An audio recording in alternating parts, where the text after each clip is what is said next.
ते 500 रुपयात सुद्धा मी तुम्हाला करोडपती बनवू शकतो. पण तर मग असं काय बघतो तुम्ही शेअर मार्केटवर इतका भरोसा काय ठेवतात? मार्केट असो किंवा माणूस एक दिवस वर जाणारच आहे. सोनं रातोरात डबल झालंय का? खरंच सोन्याने पैसे कमवून दिलेत का? आपल्याकडे मराठी माणसांमध्ये तुम्ही एखादं एक्झाम्पल मला असं दाखवा ज्यांनी सोनं विकलंय. फायनान्शियल फ्रीडम पॉसिबल आहे का 35 वर्षापर्यंत? ह्या जनरेशनला तुम्ही कसं पटवून देऊ शकता की फायनान्शियल ॲडवायझरची किती गरज आहे?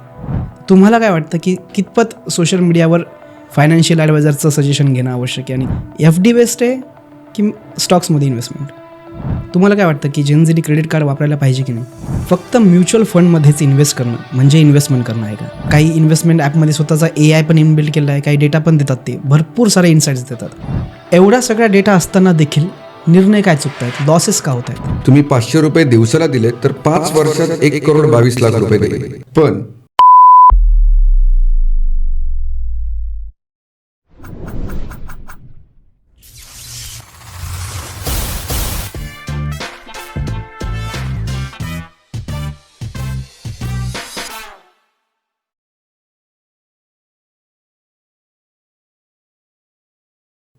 अजयजी, स्वागत आहे TAP पॉडकास्टमध्ये. नमस्कार. नमस्कार अमित, कसं थँक्यू. एकदम छान. ग्रेट. आजचा विषय ना आपल्याला जेनझींना टार्गेट करायचं आहे. मी म्हणतो टार्गेट मुद्दाम शब्द वापरला आहे, नको ऑफेंड व्हायला जेनझी कोणती, पण त्यांना ना बऱ्याचशा गोष्टी इन्व्हेस्टमेंटबाबत काहीच माहीत नाही आहे. म्हणजे तुम्हाला एक गंमत सांगतो मी. दलजीत दोसांज माहिती आहे तुम्हाला? ठीक आहे, त्याच्या कॉन्सर्टची क्रेज सध्या खूप चालली होती आणि मोस्टली जेनझी त्यांच्या कॉन्सर्टला जायसाठी फार इच्छुक आहे, मिळेल ते तिकीट घ्यायला. माझा एक मित्र आहे तसा आहे, जेनझीच आहे. त्याचं असं म्हणणं होतं की त्याला म्युझिकबद्दल काहीच माहीत नाही, पण त्याला जायचं काय होतं माहिती आहे का? फक्त स्टोरी आणि स्टेटस टाकायला, म्हणजे मी तिथे गेल्यानंतर कूल बनणार. मग मला लक्षात आलं की बाबा, तुझ्याकडे घरीच आधीच खायचे वांदे आहेत, तुला माहीतच नाही की तुला किती पैसे लागणार आहे फ्युचरमध्ये, तुला काही लग्न करायचं आहे उद्या, काही गाडी घर बंगलाची बाकीचे स्वप्न आहेत, याच्यासाठी तू सेव्हिंग करत नाही तर इतके महागाची तिकीट घेऊन जातो काय? तो म्हणतो नाही मला हे करायचं आहे, आत्ताच लाईफ आहे. त्यांची योलोवाली कन्सेप्ट आहे, तुम्हाला तशी माहिती आहे की live once, you live only once. तर मग मी तर उद्या, मला काय माहिती की उद्या असणार आहे की नाही, मी पण आत्ताच मला मजा करायची तर करू दे ना, तुला काय प्रॉब्लेम आहे, असं म्हणून आमचं चांगलं भांडण पण झालं. मुद्दा हा होता मला की मला हे लक्षात आलं की मी आत्ता शांत बसलो, मला याला मॅच्युरिटी यायला वेळ आहे अजून, पण वेळ जातोय हा त्यांचा एक लॉस आहे, हे पण मला तेव्हा समजलं.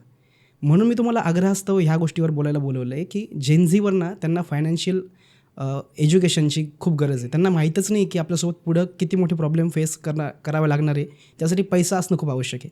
त्यांना गोल्स नाही आहेत, त्यांचे नीडफुल त्यांना ज्या गोष्टी लागतात त्यांना त्याच्याबद्दलची थोडं गांभीर्यच नाही.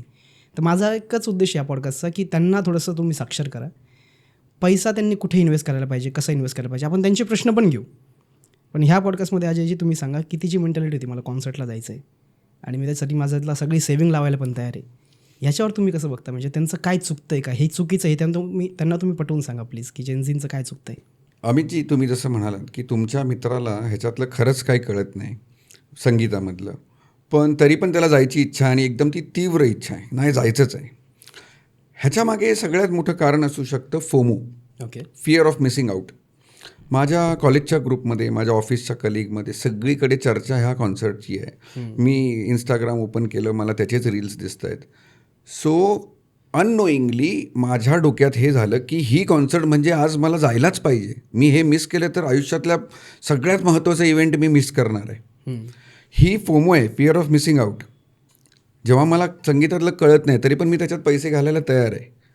माझ्याकडे पैसे नसतील तर मी एखादं छोटं मोठं पर्सनल लोन काढायला तयार आहे. माझ्याकडे पर्सनल लोनचं ऑप्शन नसेल, मला क्रेडिट कार्ड स्वाईप करायला मी तयार आहे आणि त्याला 6 महिने 8 महिन्याचं EMI टाकायला मी तयार आहे. हे का होतं आहे? कारण मला असं दाखवायचं नाही आहे की मला ह्याच्यातलं काही कळत नाही, मी वेगळा आहे असं मला दाखवायचं नाही आहे. मी त्या तुमच्याच कम्युनिटीमधला आहे, मी जेनझी आहे, मला ह्याच्यातलं सगळं कळतं, हे दाखवायचं आहे. मला फक्त स्टेटस ठेवायचं आहे, मला स्टोरी पोस्ट करायची आहे. फक्त ह्याच गोष्टींसाठी मला तो कॉन्सर्ट अटेंड करायचा आहे. आज तुम्ही तो कॉन्सर्ट अटेंड केलात, त्याचं खूप आता मागे एक दिलजीत दोसांज जसा फेमस आहे तसं काही एखाद वर्षापूर्वी कोल्ड प्ले आला होता. राईट. किती लोकांना इंग्लिश गाणी कळतात, करेक्ट. किती लोकांना ती गाणी त्यांनी जो एन्जॉय घेतला, किती लोकांनी जी मजा घेतली, जो आनंद घेतला, तो लक्षात राहिला, तो त्या वेळेपुरता होता. संपला. तिथे ज्याने EMIमध्ये किंवा क्रेडिट कार्ड स्वाईप करून त्याने ते तिकीट विकत घेतलं, दुसरा कुठला कॉन्सर्ट आला, त्यांच्याकडे पैसे आहेत का? ही जी मेंटॅलिटी आहे, तुम्ही मगाशी म्हणालात की you lived only once, so satisfy your soul today, ह्या पिढीकडे पुढचा बघायचा दृष्टिकोन अजून नाही आहे. पुढचं प्लॅनिंग, फ्युचर प्लॅनिंग, ह्या गोष्टी अजून डेव्हलप झाल्या नाही आहे, ती मॅच्युरिटी अजून आली नाही आहे, कोण त्यांना गाईड करत नाही आहे. घरातली लोकं आता ती पहिल्यासारखं नाही राहिलं, बाबा पहिला जॉब लागला तर इन्व्हेस्टमेंट सुरू कर. घरातली लोकं सांगतात तू डिसिजन घे. त्यामुळे ते लोकं स्वतःचा डिसिजन घेताना सराउंडिंगच्या बेसवर डिसिजन घेत आहेत, स्वतःच्या डोक्याने घेत नाही आहेत. मग त्यांनी स्वतःचं डोकं लावायचं कसं? आता कसं असतं की तुम्ही ॲडव्हेंट वेल्थमध्ये तुम्ही चालवताय, याच्यामध्ये तुम्हाला बरेचसे जेनझींशी इंटरॅक्शन झालं पण असेल आत्तापर्यंत. त्यांचं कसं होतं की मला पैसा इन्व्हेस्ट करायचा आहे एवढंच माहिती, इन्व्हेस्ट करायचं आहे, कुठं काय कसं हे त्यांना स्वतःहून माहीतच नाही. म्हणजे रिअल बेसिसचे एक्झाम्पल आहेत. मी त्यांना विचारलं की तू पैसा इन्व्हेस्ट करतो का? तर त्याचं पहिलं उत्तर होतं हो मी म्युच्युअल फंडमध्ये लावले. माझा प्रश्न आला की फक्त म्युच्युअल फंडमध्ये पैसा लावणंच इन्व्हेस्टमेंट आहे का? आणि अजून दुसरा प्रश्न की थोडंफार गोल्ड घेऊ, घरचे सांगतात त्यांना की थोडंफार सोनं करून ठेव बाबा, थोडंसं चांदीमध्ये इन्व्हेस्ट कर. तर मग त्यांनी परत स्टॉक्स वगैरे घेऊन ठेवले. तर स्टॉक्सवरचा तुम्ही विषय येणारच आहे लवकर की त्यामध्ये सध्या जे बिहेवियर चाललं आहे मार्केटचं त्याच्यावर तुम्ही कसं ट्रस्ट वगैरे ठेवता. पण मला पहिल्या प्रश्नाचं उत्तर द्या, फक्त म्युच्युअल फंडमध्येच इन्व्हेस्ट करणं म्हणजे इन्व्हेस्टमेंट करणं आहे का? आणि हे जेनझीचं भ्रम कसा दूर करता तुम्ही? जेनझीमध्ये ना बेसिकली माझं असं मत आहे की 2 टाईपचे जेनझी असायला पाहिजेत. एक जेनझी असा आहे जो शहरात राहिला आहे, शहरात वाढला आहे, त्याचे आईवडील बऱ्यापैकी पैसे कमवत आहेत आणि त्याने ती गरिबी किंवा middle class, lower middle class family त्याच्यातून तो वर आला आहे आणि त्याने ती परिस्थिती बघितली नाही आहे. तो जेनझी वेगळा आहे. आणि जो थोडा अर्बन एरियातून रुरल एरियातून आला आहे तो जेनझी वेगळा आहे. ह्या दोघांना आपल्या गरजा माहिती आहेत. बरोबर. जो शहरातला जेनझी आहे त्याला फक्त मजा करणं म्हणजेच आयुष्य वाटतंय. जो गावाकडचा जेनझी आहे त्याला पहिलं सेट होणं म्हणजे इम्पॉर्टंट लाईफ आहे. करेक्ट. म्हणजे त्याच्या लाईफमध्ये पहिला गोल आहे की नाही, पहिलं मला काहीतरी सेट करायचं आहे, माझ्या आईवडिलांनी हे केलं आहे, मी हे दिवस बघितलेत, आता मला इथून नेक्स्ट लेवलला गेलो ना मग मी सेट होईन आणि मग तिथून पुढे मी माझं काय आयुष्य जगायचं ते जगेन, पण आज मी नाही करणार. इन्व्हेस्टमेंट सुरू करताना हे दोघं आपापल्या परीने विचार करत आहेत. जो मिडल क्लासमधून आला आहे, जो बिलो पॉवर्टी लेवलमधून जो जेनझी आला आहे तो पहिला इन्व्हेस्टमेंटला प्राधान्य देतो आहे. आणि जो शहरातला जेनझी आहे तो फक्त मगाशी जसं मी म्हणालो फोमो की मला काहीतरी मिस नाही करायचं आहे म्हणून तो इन्व्हेस्टमेंट करतो आहे. म्हणजे मी ऑफिसमध्ये काम करतो आहे, माझ्या ऑफिसच्या आजूबाजूचे लोक अरे हा स्टॉक घेतला, हा स्टॉक विकला, अरे मी हा म्युच्युअल फंडची स्कीम चालू केली, म्हणून ह्याने पण चालू केली की दाखवायला मी पण करतो आहे. बरोबर. मी पण तुमच्यातलाच आहे, मला पण ह्या गोष्टी कळतात, भले कळत काही नसू दे. तर ह्या दोघांमधला फरक हा आहे. मग म्युच्युअल फंड फक्त इन्व्हेस्टमेंट ऑप्शन नाही. आम्ही दरवेळी सांगतो तुम्ही पहिला प्रोडक्ट चूज करू नका, तुम्ही डायरेक्ट गोळी डिसाईड करू नका, तुम्ही पहिला आजार सांगा. ओके. तुम्ही पहिलं हे ठरवा की मला गरज कसली आहे, मला काय करायचं आहे. आणि जर हे तुम्ही ठरवू शकत नसाल तर प्लीज कोणाशी तरी बोला, एक ॲडवायझरची हेल्प घ्या, एक फायनान्शियल प्लॅनरची हेल्प घ्या, त्याच्याजवळ जा, त्याच्याशी गप्पा मारा, त्याचा वेळ घ्या. जेव्हा तुम्ही फ्लोमध्ये बोलत राहाल तेव्हा त्याला कळतं की ह्याला खरंच गरज कशाची आहे. त्याच्यावरून तुम्हाला तो प्रोडक्ट सजेस्ट करेल. मार्केटमध्ये प्रोडक्ट विकणारे लोक भरपूर आहेत. बरोबर. तुम्ही चुकून एखाद्या अशा व्यक्तीकडे गेला, तुम्ही चुकून बँकेत गेलात, बँकेकडे ना एका लाईफ इन्शुरन्स कंपनीची एजन्सी आहे बाय डिफॉल्ट, कॉर्पोरेट एजंट म्हणतात त्याला, कॉर्पोरेट एजंट. तो तुम्हाला इन्शुरन्सचं प्रोडक्ट एवढं सुंदर पिक्चर करून दाखवेल, तुम्हाला वाटेल हे परफेक्ट आहे, माझी हीच गरज होती. गंमत सांगतो, टर्म इन्शुरन्स काढायला कधी कधी असं वाटतं की जगण्यापेक्षा मरण्यात जास्त फायदा आहे. ते तसं वाटून देतात ते. बरोबर. येस, खरं आहे. म्हणजे तुम्ही मेलेचे फायदे तुम्हालाच सांगतात, जेव्हा की that is not the truth. Term इन्शुरन्सचा विषय निघाला म्हणून तुम्हाला कंटिन्युएशनमध्ये सांगतो. टर्म इन्शुरन्स एक सुंदर वाक्य आहे. टर्म इन्शुरन्स ह्याच्यासाठी नाही घ्यायचं की मी मरणार आहे. ओके. टर्म इन्शुरन्स ह्याच्यासाठी घ्यायचं आहे माझ्या मागे कोणतरी जगणार आहेत. ओके. त्यामुळे इन्व्हेस्टमेंट करताना फायनान्शियल प्लॅन बनवा, गोल डिसाईड करा. जेनजीचे काही गोल्स असू शकतात. मला चांगली कार घ्यायची आहे, मला चांगली बाईक घ्यायची आहे, बाईक घेऊन मला लेह लडाख करायचं आहे, कॉमन गोल आहे हा प्रत्येक जेनजीचा, सारं. की मला इथून बाईक घेऊन निघायचं आहे, लेह लडाख करायचं आणि तो झेंडा लावायचा आहे मला बाईकवर. पण ह्या गोलसाठी तुम्ही खरंच प्रिपेअर्ड आहात का लोन घेऊन जायचं आहे? ते बघा माझा मित्र जेनझी असतोय पाठीमागे. बरोबर. सो मला जर त्या गोष्टी प्लॅन करता आल्या, मला त्या गोष्टीवर काही मी व्यवस्थित प्लॅन करून काही प्रोडक्ट घेतले आणि मी त्या परफेक्ट वेळेला मी तो गोल अचीव झाला आणि मला पैसे मिळाले, मी तो गोल अचीव केला, मी बाईक घेतली, प्लॅन केलं, 1-2 महिने सराव केला, प्रॅक्टिस केली आणि ती टूर करून आलो. तो जो सॅटिस्फॅक्शन आहे ना, तो तुम्हाला स्टोरी टाकण्यात पण नाही मिळणार. स्टोरी टाकल्यानंतर लोक बघतात किती लोकांनी लाईक केलं, किती लोकांनी रिशेअर केलं, किती लोकांना आवडले, किती लोकांनी कमेंट केलं, हे नंतर. सेल्फ सॅटिस्फॅक्शन जेनझीला हा प्रकार अजून माहिती नाही आहे. त्यांना ह्या गोष्टीची सवय करायला लागणार आहे. ओके. क्रेडिट कार्डचा विषय काढला तुम्ही आता. क्रेडिट कार्ड जेनझी खूप वापरत आहेत. म्हणजे मी त्यांची काय म्हणतात त्याला ट्रान्झॅक्शन हिस्ट्रीमध्ये बघतोय ना, तर ते क्रेडिट कार्ड नीट करण्यातच जातात. पेमेंट आलं दुसऱ्या दिवशी ते क्रेडिट कार्ड भरण्यातच जातं आणि मग पुन्हा महिनाभर मला पैसे मागतात, दादा मला थोडी पैशाची गरज आहे. म्हणतं तू मॅनेज का नाही करत आहे? कुठे ना कुठेतरी क्रेडिट कार्ड ही खूपच हार्म करते इन्व्हेस्टमेंटच्या टेंडन्सीला. तुम्हाला काय वाटतं की जेनझीने क्रेडिट कार्ड वापरायला पाहिजे की नाही? क्रेडिट कार्ड वापरण्यावर आहे. म्हणजे क्रेडिट कार्ड अशी गोष्ट आहे ना, जी तुम्हाला ॲडव्हान्समध्ये पैसे खर्च करायला परमिशन देते. जेनझी काय करतोय, ते पैसे खर्च करतो जे त्याने अजून कमवलेच नाही आहेत. म्हणजे पुढच्या महिन्यात मला 1 लाख रुपये सॅलरी येणार आहे, मी आत्ताच स्वाईप मारून मोकळा झालो, पुढच्या महिन्यात बघू. मग ते पैसे आलेले कार्ड भरण्यात, मग त्याच्यात काय होतं, मिनिमम पेमेंट ड्यू भरतो. ओके. पण त्याचा ड्रॉबॅक हा आहे की तुम्हाला पूर्ण ट्रान्झॅक्शनवर वर्षाला 36% प्रमाणे महिन्याचं व्याज लागतं आहे. बरोबर. जेनझी ती छोटी अमाऊंट कॅल्क्युलेट नाही करत आहे. 1,500 रुपये लागलेत ना, ठीक आहे. एक्झॅक्टली, हे असंच होतं. पण ते एक्स्ट्रा गेले हे लक्षात येत नाही आहे. किंवा मग काय करतोय, दुसरा ऑप्शन EMIवर टाकतोय. 8%, 10%. टक्के बोलताना त्यांना सोपं वाटते, कारण त्यांनी मोठं लोन घेतलं नाही आहे, मोठं व्याज भरलं नाही आहे, त्यांना अजून ते कॅल्क्युलेशनच माहिती नाही आहे. सो क्रेडिट कार्ड ही अशी गोष्ट आहे, तुम्ही चांगल्या पद्धतीने वापरली तर खरंच खूप चांगली फायदेशीर आहे. जस्ट इमॅजिन, आपण नातेवाईकांकडे पैसे मागताना, मित्राकडे पैसे मागताना थोडंसं हेजिटेट होतो की अरे कसं मागू, त्याला काय वाटेल, तो माझ्याबद्दल काय विचार करेल, तो मला जज करेल. पण क्रेडिट कार्डवाले असं काही नाही विचारत, तुम्हाला कुठे जज नाही करत. सिम्पल ट्रान्झॅक्शन करताय तुम्ही, एवढं स्वाईप करा, एवढे पैसे भरा, तुम्हाला काही कॉस्ट लागणार नाही. किंवा तुम्ही EMIमध्ये टाका, तुम्ही मंथली वेळेत EMI दिला तर ओके, प्रॉब्लेम नाही आहे, सगळं सॉर्टेड आहे. पण तेच तुम्ही डिले केलं, फायनान्स चार्जेस लागले, तुमचं सिबिल खराब झालं, ह्या सगळे त्याचे ड्रॉबॅक आहेत.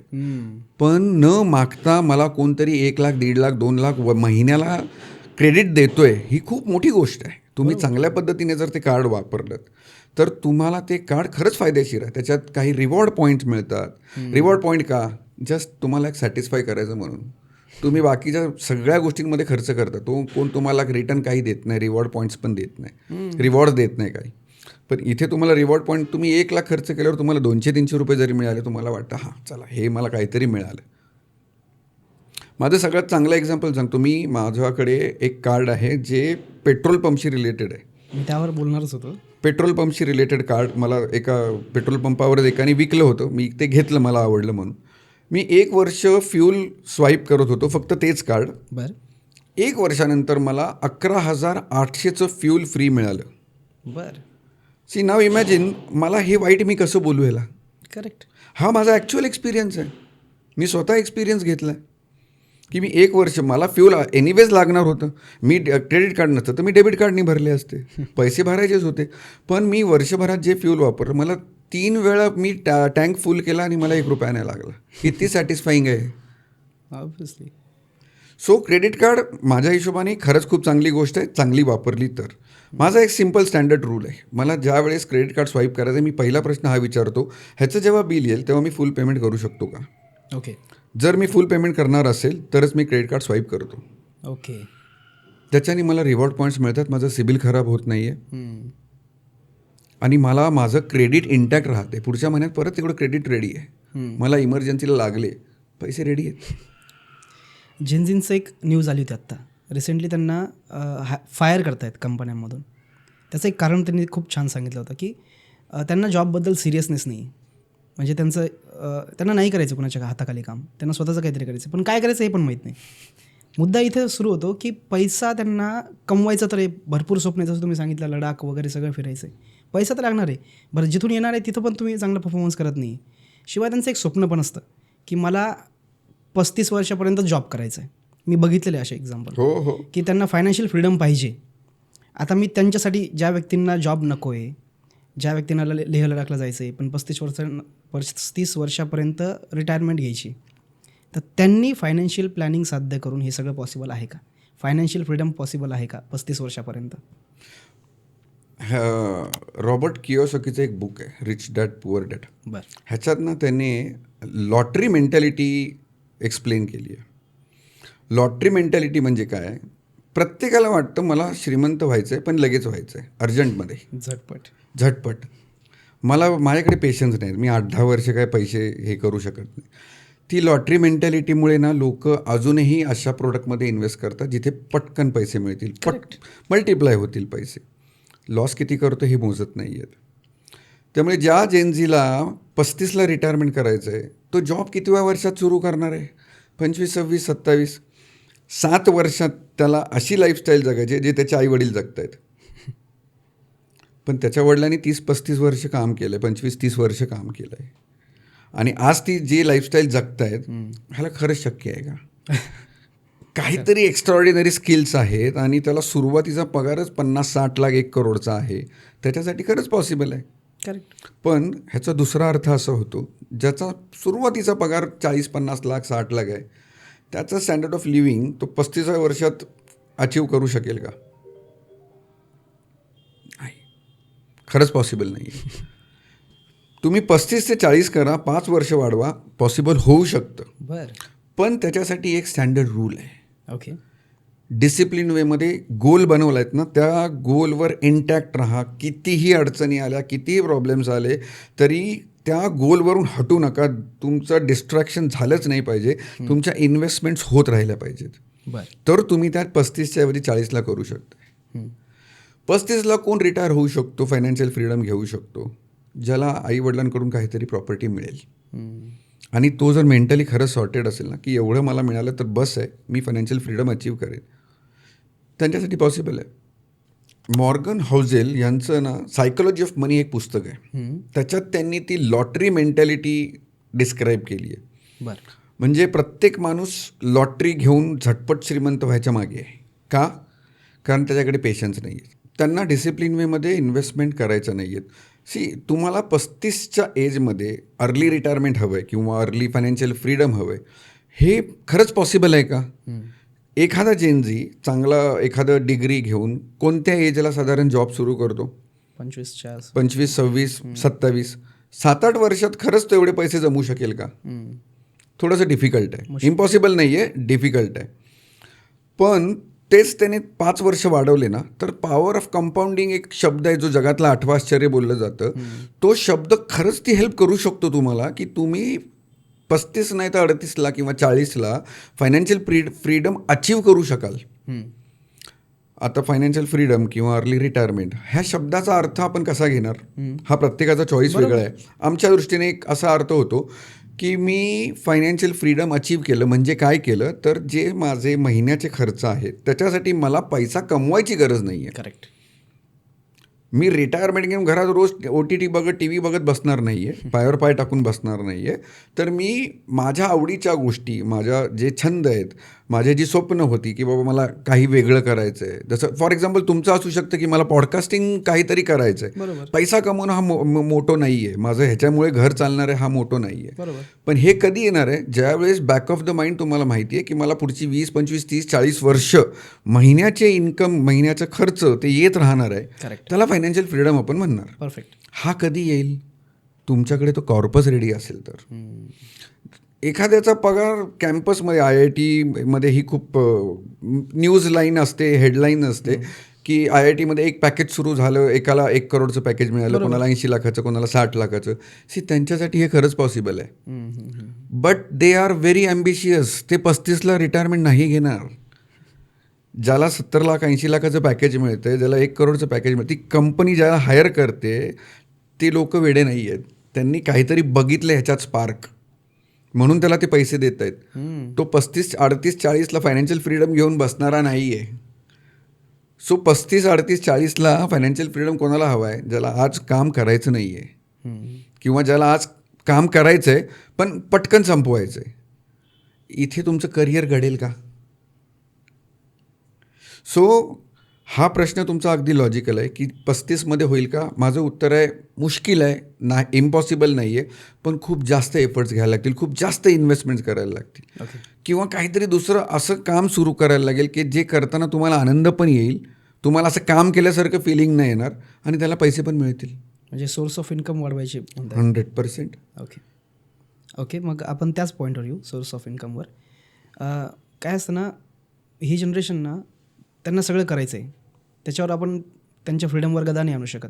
त्याला मूवीला जायचं आहे, त्यांना हे करायचं, पण इन्व्हेस्ट पण करायची आहे. आता त्यांचं कसं होतं की माझ्याकडे तेवढे पैसे शिल्लक राहत नाही, माझ्याकडे 1,000-1,500 रुपये शिल्लक राहत आहेत. समजा आपण ती एक केस घेऊ की माझ्याकडे समजा 2,000-1,000 रुपये शिल्लक राहत आहेत, सगळं माझ्या नीडफुल करून. तेवढे पैसे घेऊन मी तुमच्याकडे आलो, मी खरंच काही गोष्टी माझा मोठा कॉर्पस करू शकतो का? 100%. बरं, 100% करू शकतो, फक्त वेळ लागेल. आता तुमचा प्रश्न होता की मी 1,000-2,000 कॉर्पस रेडी करू शकतो का?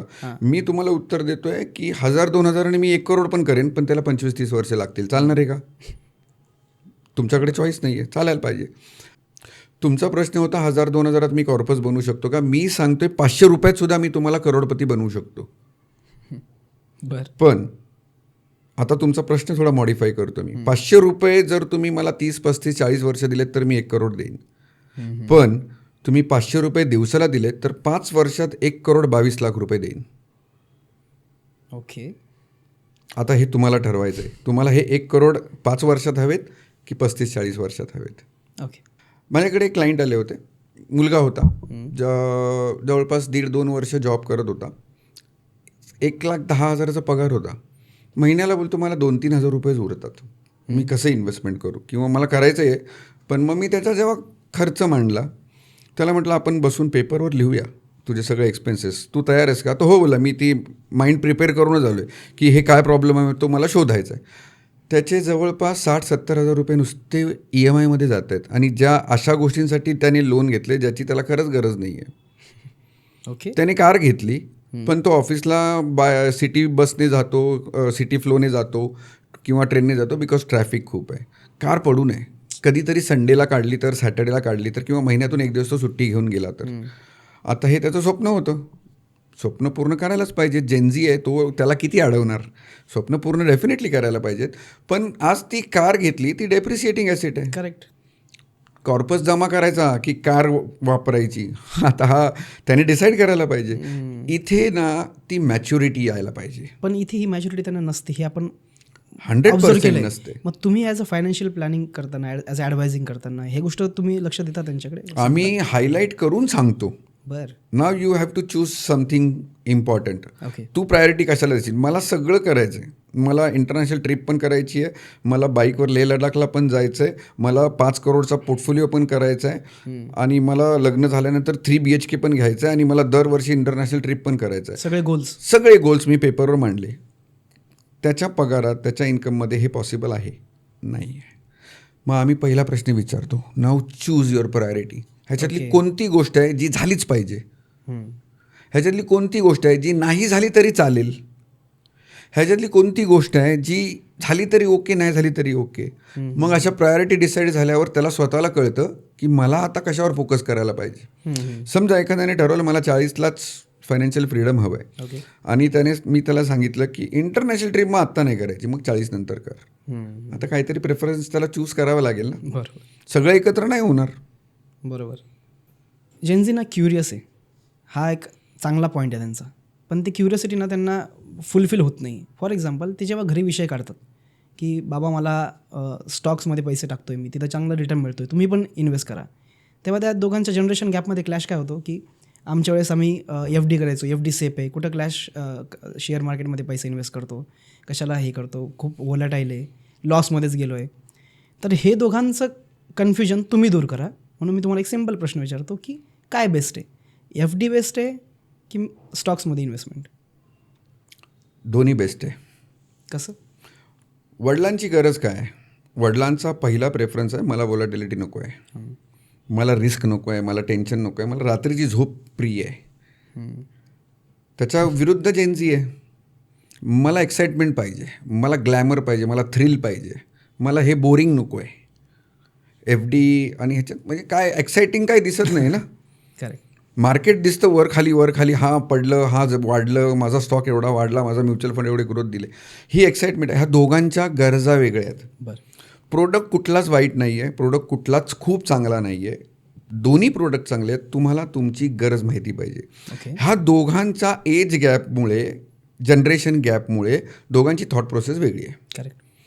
आज झालं आहे उलटं. म्हणजे आम्ही लोकांना सांगतो की तुम्ही आता बँकेतल्या प्रोडक्टमधून बाहेर या, गॅरंटेड, सेफ ह्या शब्दापलीकडे एक जग आहे ज्याच्यात तुम्हाला थोडीशी व्हॉलॅटिलिटी आहे, पण इन्फ्लेशनपेक्षा डबल रिटर्न्स मिळू शकतात, इन्फ्लेशनला बीट करून रिटर्न्स मिळू शकतात, अशा प्रोडक्टमध्ये बघायला पाहिजे. जेनझी हेच आपल्या आईवडिलांना सांगतोय आणि आजी आजोबांना सांगतोय की आता ती FD मॅच्युअर झाली ना, आता FD रिन्यू नका करू. तुम्हाला तुमची गरज माहिती पाहिजे. FD कधी बेस्ट आहे? जेव्हा तुम्हाला पैसे 6 महिन्यात, 8 महिन्यात लागणार आहेत, 10 महिन्यात लागणार आहेत, 1-1.5 वर्षात लागणार आहेत. म्हणजे समजा फॉर एक्झाम्पल मी लग्नासाठी, मुलीच्या लग्नासाठी मी पैसे जमा केले होते, लग्न ठरलं आणि ही तारीख निघाली. आता मार्केटची रिस्क घेऊ नका. ओके. आता तुमच्या मार्केटमध्ये जेवढे काही पैसे जमा असतील ते पैसे काढून तुम्ही FDत ठेवा किंवा अगदी डेट फंडमध्ये ठेवा, जिथे तुम्हाला सेफ्टी आहे. बरोबर. मला 15 वर्षांनी एखादं मोठं गोल अचीव करायचं आहे, ते 15 वर्ष आहे, तर त्याला नक्की रिस्क घ्या. ओके. रिस्क शब्दाचा अर्थ सुद्धा चेंज होतो प्रोडक्ट टू प्रोडक्ट. म्हणजे पैशांची व्हॅल्यू 0 होऊ शकते, ही रिस्कची डेफिनेशन आहे शेअर्समध्ये, डायरेक्ट शेअर्समध्ये. पण पैसे थोड्या वर्षांसाठी, 1, 2, 3 वर्षांसाठी मुद्दलसुद्धा कमी जास्त दिसू शकते, ही रिस्कची डेफिनेशन आहे म्युच्युअल फंड्समध्ये. ओके.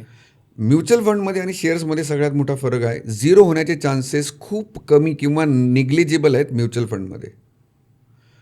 पण ही जी जेनझीची पिढी आहे त्यांना हा डिफरन्स बऱ्यापैकी माहिती आहे, because of social media, because of internet. खूप अवेअरनेस आहे. आज कॉलेजमध्ये हे सगळे सब्जेक्ट शिकवले जातात, त्यामुळे त्यांना हे प्रोडक्ट माहिती आहेत. पण ह्याचा अवेअरनेस ह्याच्या अगोदर त्याच्या वडिलांच्या पिढीमध्ये नाही आहे, कारण त्यावेळेस मार्केट इतकं माहिती नव्हतं, मार्केटची रिस्क घ्यायची गरज नव्हती, इन्फ्लेशन शब्द लोकांना माहिती नव्हता. 10-12 हजार पगारात हजबंड वाईफ, 2 मुलं, सगळं घर व्यवस्थित सांभाळून 1,000-2,000 सेव्हिंग होत होते. आत्ता काय झालं, स्टँडर्ड ऑफ लिव्हिंग आपण हाय केलं आहे, बरोबर. त्यामुळे खर्च पण वाढलेत. त्यामुळे हा दोघांचा जो जनरेशनल गॅप आहे तो कवर करायला दोघांनी एक आपली गरज नक्की ओळखता आली पाहिजे आणि ठरवता आलं पाहिजे मला कोणत्या वेळी काय करायचं आहे. वेल्थ क्रिएट करणाऱ्यासाठी वेळ माहिती असतो त्यांना, किती वर्षात मला करायचे. ते लोकांनी नक्की म्युच्युअल फंडसारखे प्रोडक्ट निवडायचे. एकच प्रोडक्ट नाही आहे म्युच्युअल फंड, एकच प्रोडक्ट नाही आहे शेअर्स, बरेच प्रोडक्ट आहेत, ऑपॉर्च्युनिटी बऱ्याच आहेत. तुम्हाला तुमची गरज माहिती पाहिजे. फायनान्शियल प्लॅनर, फायनान्शियल ॲडवायझर कधीही कोणत्याही प्रोडक्टला बायस नसतो. जर एक चांगला फायनान्शियल प्लॅनर तुमच्याकडे असेल तर तो तुम्हाला प्रत्येक प्रोडक्टबद्दल माहिती देईल की तुमची ही गरज आहे, तुमच्याकडे एवढे पैसे आहेत, तुम्हाला एवढे इन्व्हेस्टमेंट करायची आहे, त्याच्यासाठी हे 3 पर्याय आहेत, ह्या 3 पर्यायांचा फीचर्स हे आहेत, ॲडव्हान्टेजेस हे आहेत, डिसॲडव्हान्टेजेस हे आहेत. आता तो तुम्हाला सांगत नाही आहे, प्रोडक्ट विकत नाही, तो तुम्हाला हेल्प करतो आहे तुमचं डिसिजन घ्यायला. करेक्ट. सो आत्ता माझ्याच क्लायंटची मुलगी मोठी झाली, गेल्या 16 वर्षांपासून ते माझे क्लायंट्स होते. ती मुलगी लहान असल्यापासून मी बघतो आहे आणि आता ती बऱ्यापैकी इन्व्हेस्टमेंटचा पार्ट झाली आहे. म्हणजे त्यांनी खूप चांगली गोष्ट ही केली होती की प्रत्येक वेळी डिस्कशनला तिला आतमध्ये जा सांगत नव्हते, तिला बसवत होते. हे शब्द तिच्या कानावर पडले, हे माहिती आहे तिला, आणि आता ती स्वतः CA इंटर्न करते. त्याच्यामुळे ती बऱ्यापैकी इन्व्हॉल्व असते आणि ती आईबाबांना सजेस्ट करते. त्या क्लायंटचे त्या मुलीने सांगितले होते की बाबा हे पैसे मला ह्या वेळेस लागणार आहेत, तर आपण आता FDमध्ये शिफ्ट करूया. त्या क्लायंटचे जवळपास 2,65,00,000 रुपये माझ्याकडे आज आहेत. त्यांनी त्याच्यात इन्व्हेस्ट केलेत फक्त 1,10,00,000 रुपये. त्याची व्हॅल्यू 2,65,00,000 आहे. ते असून मी त्यांना कॉर्पोरेट FD दिल्यात. त्याच्यातूनच मी त्या मुलीच्या फ्युचरसाठी मागे एक प्रोडक्ट दिलं होतं, गॅरंटेड रिटर्न. लाईफ इन्शुरन्समध्ये असे प्रोडक्ट्स पण असतात. करेक्ट. पण ते तिच्या पोर्टफोलिओच्या 5% आहे. सो ह्याला म्हणतात पोर्टफोलिओ ॲसेट अलोकेशन. ओके. मी सगळे पैसे फक्त मार्केटची रिस्क नाही घेत आहे. I am saving for my rainy days as well. तुम्ही सांगितलं की जेनझी ना सोशल मीडियाचा यूज करून नॉलेज गेन करतायत. आत्ता आपण असा विषय काढला होता की त्यांना ते नॉलेजचा एक सोर्स झाला आहे. पण एखादा इन्फ्लुएन्सर, आता सोशल मीडियावर फायनान्सचे उपदेश देणारे भरपूर आहेत, पण योग्य कोणतं आहे हे त्यांना माहीत नसतं. तो योग्य कसा ओळखायचा हे एक प्रश्न. पण हे सोशल मीडियाचे जे इन्फ्लुएन्सर आहेत सगळेच काही फक्त व्ह्यूजसाठी करतात, असे ऑब्झर्वेशन आहे माझं पण, की काहीतरी सांगून द्यायचं आणि लॉस तर होतं खूप सारा. सोनं विकून टाका, चांदी घेऊन टाका, 4 लाखपर्यंत जाणार वगैरे असे खूप व्हिडिओ व्हायरल झालेत. ही जनरेशन इथं कुठेतरी चूक करू शकते असं पण मला वाटतं. तुम्हाला काय वाटतं की कितपत सोशल मीडियावर फायनान्शियल ॲडवायझरचं सजेशन घेणं आवश्यक आहे आणि कितपत तुमच्यासारख्या व्यक्तींकडे येणं आवश्यक आहे जेनझींनी? अज्ञानात सुख असतं हे जेनजीच्या आईवडिलांच्या जनरेशनला माहिती आहे. तुम्ही जसं म्हणताय, कोविडपासून ना हे सोशल मीडियावर इन्फ्लुएन्झर्स खूप जास्त यायला लागले. एवढं भडीमार झालं आहे सोशल मीडियावर. दर 2-4 रीलनंतर एक रील तुम्हाला सोशल मीडियावर फायनान्स रिलेटेड दिसते, इन्व्हेस्टमेंट रिलेटेड दिसते, टिप्स रिलेटेड दिसते. पण सगळ्या न्यूज खऱ्या असतात का? सगळे रील्स बरोबर असतात का? तुम्ही म्हणालात की काही लोक व्ह्यूजसाठी काहीही बोलतात आणि ती रील खरंच व्हायरल होते. मागे एक मी व्हिडिओ बघितला होता, HDFC म्युच्युअल फंडचे एक ट्रेनर आहेत क्रिशन शर्मा यांचा. त्यांनी खूप चांगली माहिती दिली होती. बरं. न्यूज ती नाही आहे जी तुमच्यापर्यंत पोचली आहे, न्यूज ती आहे जी तुमच्यापर्यंत पोचलीच नाही आहे. तुम्हाला पैसे कमवून देणारी न्यूज ती नाही आहे जी तुम्हाला माहिती आहे. जी न्यूजने पैसे कमवले ती तुम्हाला अजूनपर्यंत कळलेलीच नाही आहे. सगळ्यात चांगला रेफरन्स आहे सोन्याचा. सोनं आणि चांदी आज वाढलेत. आज वाढल्यानंतर तो खाली आल्यानंतर लोकांना कळतं अरे सोनं सोनं सोनं. पण खरंच सोन्याने पैसे कमवून दिलेत का? सोनं रातोरात डबल झालं आहे का? नाही. सोन्याचा पास्ट हिस्ट्री हे सांगतो की तो 3-4-5 वर्षांनी एक रॅली करतो. आत्ता सोनं वाढायचं टेक्निकल कारण हे आहे की सगळ्या देशांना अमेरिकेची मक्तेदारी, डॉलरवरची डिपेंडन्सी मोडून काढायची होती, म्हणून त्यांनी सोनं जमा करायला चालू केलं, म्हणून ती सोन्याची रॅली आली. बरोबर. सोनं हिच्यापेक्षा महाग होईल का? माहीत नाही, कदाचित होऊ शकतं. मी 1.5 लाखाचा आकडा बघू शकतो का सोन्याचा? मला माहीत नव्हतं. मी 1,80,000 पण बघितला. 2 लाख जाऊ शकतं का? हो, जाऊ शकतं. आम्ही काय सांगतो, सोन्यात इन्व्हेस्टमेंट करा, सिल्वरमध्ये इन्व्हेस्टमेंट करा, 5 ते 10% अमाऊंट करा. एवढी वाईट झालं, सोनं निगेटिव्ह गेलं ना तर त्रास नाही होत. सोन्याची रॅली 4-5 वर्षातून एकदा होते. बरं. पास्ट हिस्ट्री जर दोघांचं कम्पेअर केलं, equity market, mutual fund market आणि सोन्याने जवळपास 10 ते 10.5% रिटर्न्स डिलिव्हर केलेत. कारण ती रॅली 3-4 वर्षातून एकदा येते. पण मार्केटने कन्सिस्टंटली 16.5%, 1979ला 100 पॉईंट्सनी सुरू झालेला सेन्सेक्स, आज आपण 84,000 सेन्सेक्स बघतोय. ही रॅली आहे 16.5%च्या आसपास. त्याच्यामुळे तुम्हाला लाँग रनमध्ये पैसे कमवायचे आहेत का सोनंच घ्यायचं आहे? तुम्ही इक्विटी मार्केटमध्ये झालेला प्रॉफिट विकून पैसे अकाउंटला घेऊन पण सोनं घेऊ शकताय. पण काही लोक अशी असतात, काही आता समजा फॉर एक्झाम्पल साऊथ इंडियन लोक, त्यांना सोनं म्हणजे जिव्हाळ्याचा विषय, इमोशन्स आहेत. त्यांनी नक्की सोन्यामध्ये इन्व्हेस्टमेंट करा, पण डिजिटल गोल्ड घ्या. आजही असे बरेच लोक आहेत जे ब्लॅक अँड व्हाईटच्या चक्करमध्ये सोनं घेत आहेत. आपल्याकडे मराठी माणसांमध्ये तुम्ही एखादं एक्झाम्पल मला असं दाखवा ज्यांनी सोनं विकलं आहे. बरोबर. आपल्याकडे पण तो इमोशन आहे. सोनं विकलं म्हणजे आपण फार बुडालो, रसातळाला गेलो, आता ह्याच्याशिवाय काय पर्यायच राहिला नाही, एकदम लास्ट ऑप्शन. एकदम लास्ट ऑप्शन. मग आपण त्याला इन्व्हेस्टमेंट कसं बोलू शकतो? जर आपण सोनं विकणारच नाही आहे, माझ्या बायकोकडे तिच्या आईने किंवा माझ्या आईने दिलेलं सोनं आहे, तिच्या आईकडे तिच्या आईने दिलेलं सोनं आहे, तिच्या आईकडे तिच्या आईने दिलेलं सोनं आहे. जर तुम्ही विकणारच नाही आहात, जर तुम्हाला नेक्स्ट जनरेशनलाच पास ऑन करायचं आहे, लिगसीत द्यायची आहे, तर त्याच्यावरचे इन्व्हेस्टमेंट रिटर्न मोजून फायदा काय? माझ्या राहत्या घराची किंमत 1 करोडला घेतलेलं 3 करोड झालं, मला उपयोग काय त्याचा? झालं, पण मला उपयोग काय? मी विकणार आहे का? ओके. फायनान्शियल प्लॅनर किंवा फायनान्शियल ॲडवायझर, त्याचा एक खूप मोठा रोल आहे. आता मला समजायला लागलं की त्याने करेक्ट एक्झिट कधी करायची म्हणजे प्रॉफिट होईल, हे त्यांचं काम चांगलं त्यांना माहीत असतं. लकी भास्कर मूवी बघितलं तुम्ही? हो, 100%. त्याच्यामध्ये एक छान डायलॉग आहे की कुठं थांबायचं हे कळलं पाहिजे. ह्या जनरेशनला तुम्ही कसं पटवून देऊ शकता की फायनान्शियल ॲडवायझरची किती गरज आहे? मी जसं म्हणालो ना, योग्य प्लॅन हवा आहे. ह्या जेनझीने ना खूप चांगलं प्लॅन करून करून ना एज्युकेशन कंप्लीट केलं आहे. एज्युकेशन कंप्लीट करताना माहिती होतं त्यांना कोणत्या वेळी किती सब्जेक्टमधलं किती वाचायचं आहे, म्हणजे एक्झाममध्ये मी काय अटेम्प्ट करू शकतो, मला किती मार्क्स मी स्कोअर करू शकतो, कोणत्या क्षेत्रात मी करिअर करू शकतो, हे त्यांनी प्लॅन केलं आहे. कारण त्याच्यावर त्यांनी 2-3 वर्ष स्टडी केला. हा अनुभव इन्व्हेस्टमेंटसाठी कामाला येणार नाही आहे. त्यांना कोणाची तरी मदत घ्यावी लागणार आहे. आईवडिलांजवळ कदाचित ते मोकळेपणाने बोलू शकत नाहीत, सिनियर्ससोबत बोलू शकत नाही. Choose your financial advisor. बऱ्याचदा जेनझी आजूबाजूच्या मित्रांची हेल्प घेतो, कलिगची हेल्प घेतो, सिनियर्सची हेल्प घेतो. अरे तू कुठे टाकले, इथे टाकले, मी पण टाकतो. त्या मित्राला तुमचा फायनान्शियल प्लॅनर बनवू नका, ॲडवायझर बनवू नका. एका फायनान्शियल प्लॅनरला तुमचा मित्र बनवा. ह्या 2 वाक्यांमध्ये फरक आहे. तुम्ही मित्रावर विश्वास टाकू शकता तर फायनान्शियल प्लॅनरला मित्र बनवा. त्याच्याबरोबर बसा, त्यावर गप्पा मारा, त्याला सगळे प्रॉब्लेम सांगा, त्याच्याबरोबर सगळं शेअर करा की तू काय विचार करतो, तुझं काय थॉट प्रोसेस आहे, तुला फ्युचरमध्ये काय करायचं आहे. म्हणजे थोडक्यात फॅमिली डॉक्टर, फॅमिली डॉक्टर तसं फायनान्शियल.